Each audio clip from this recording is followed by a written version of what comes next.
Stephanie Hansen, and it has been a while since I have talked to my Makers of Minnesota friends. So I just thought I would get on the horn here and catch you guys up with some of the background and behind the scenes. So Makers of Minnesota has had, like 145 episodes. We've had a ton that had been underwritten and provided by the folks at Hubbard Broadcasting. And we really appreciate everything that they did to help get the Makers podcast launched. As they move forward in their podcasting adventure, they decided that the content for the podcast wasn't really in keeping with their more entertainment-driven type of podcast that they were trying to pursue. So we had a meeting and they said, hey, if I wanted to pursue it on my own, I could. So I am.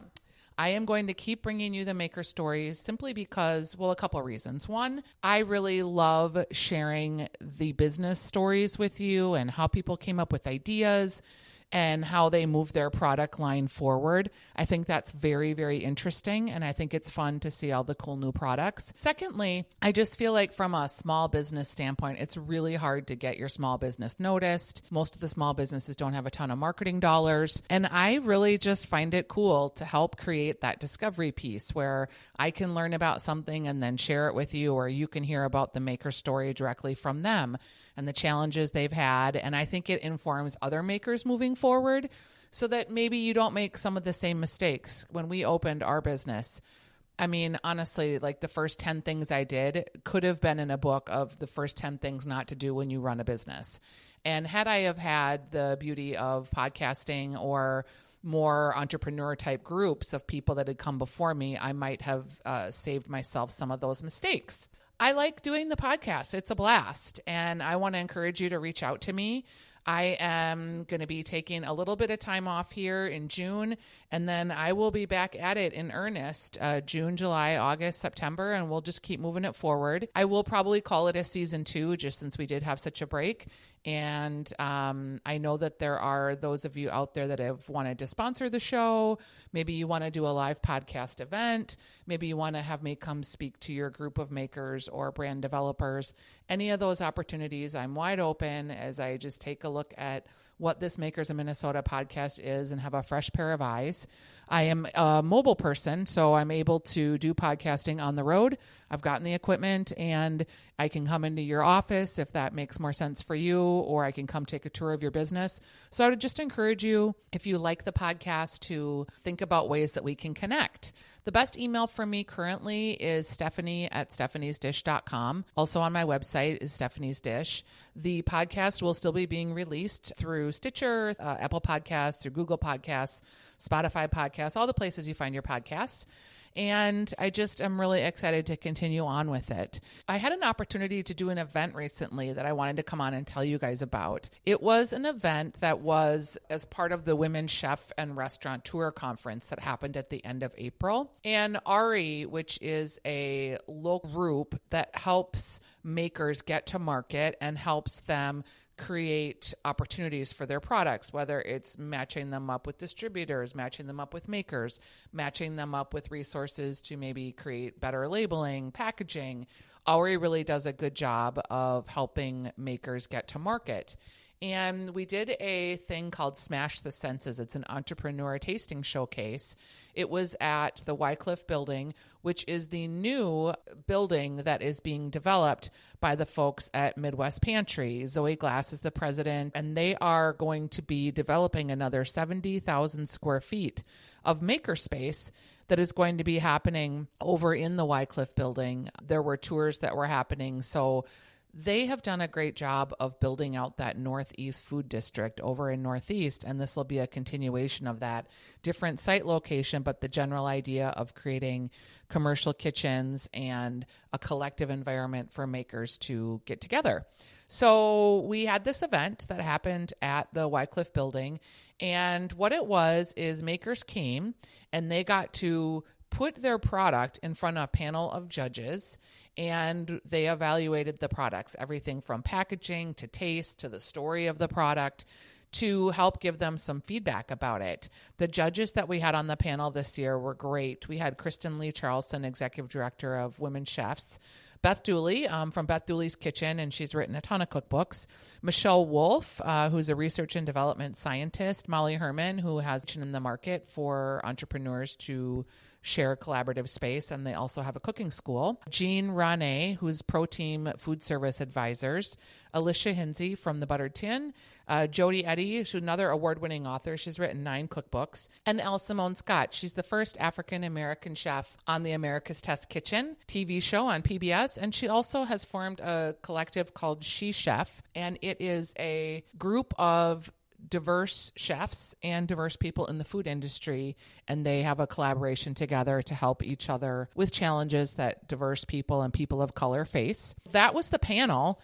And then they got in front of all of these makers. We had 7 makers that were there that day. And I'm just going to tell you a little bit about them and some of their products to look for. The first one was Alyssa Dale, and her product was Planet Princess Grain-Free Breads. And it was sort of like an English muffin, but it was gluten-free and grain-free. And it was something that came in the freezer section. The packaging was super cute. It had a little princess on it. And it was a grain-free alternative bread that the panel really liked a lot. You can find it apparently in some of the co-ops now. So that was Planet Princess Grain-Free Breads. The second thing, which was really cool, was Florence Karp had a product called Afrique Stew. AFRIC. And basically it was like a cooking sauce, and you could use it to marinate chicken. You could use it to cook beans. You could use it with ground beef. There were a lot of ways that you could use this really versatile sauce.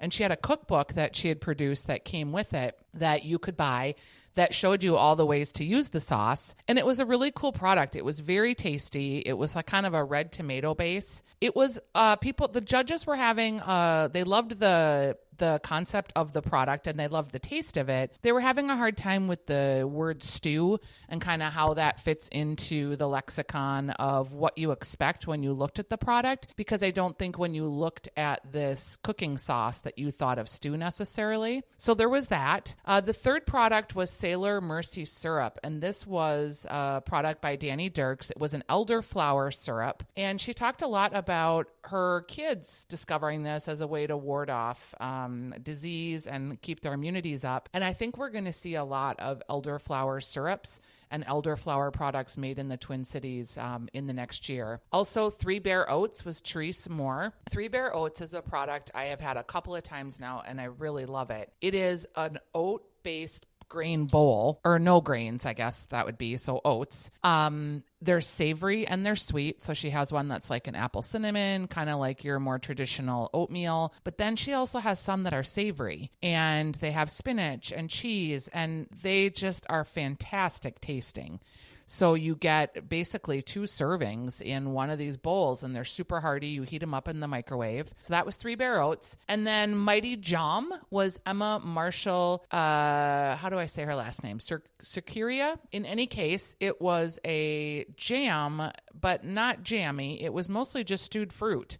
And Mighty Jam was kind of a play on the fact that she was from Australia. The taste was spectacular, so I anticipate that we'll be seeing that around. Add Bubbles Fruit Liqueur was Gayle Malcolm and Suyin Kennedy. This was also a great product. It was ginger flavored and berry flavored, and they were liqueurs that you poured with like vodka or gin or soda water, or you could pour them with Prosecco to make drinks. And they had really modern packaging, and they were very tasty. So that was Add Bubbles Fruit Liqueur. And then the last one we tried was Heavenly Treats Lactation Cookies. And these were from Kathy Carton. And again, I think we're going to see a lot of like lactation driven foods. This is the third thing I've seen. And the idea being that you're eating things that are healthy for you. Therefore, as a lactating mom, it's a quick way for you to get nutrition and help you keep your lactation healthy. The cookies themselves were fantastic. I think the panel was kind of surprised how delicious they were, because the lactation cookie doesn't really sound that great. It doesn't just roll off the tongue,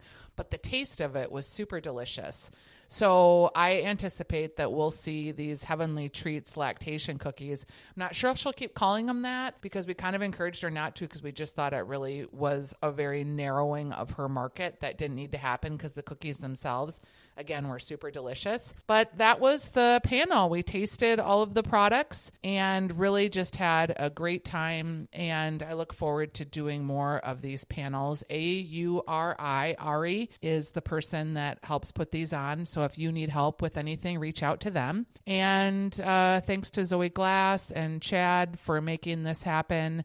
Chad Gilliard did a great job, and just looking forward to encountering more Makers products along this journey. If you want to send me an email, that's great. If you enjoyed the podcast, please give it a rating. That's really helpful. It helps people see it on iTunes. It helps people if you go to the Facebook page and rate that, because really I'm just trying to bring some great stories out into the marketplace so that you can be familiar with the makers of Minnesota that are making our state great. So we'll talk to you soon.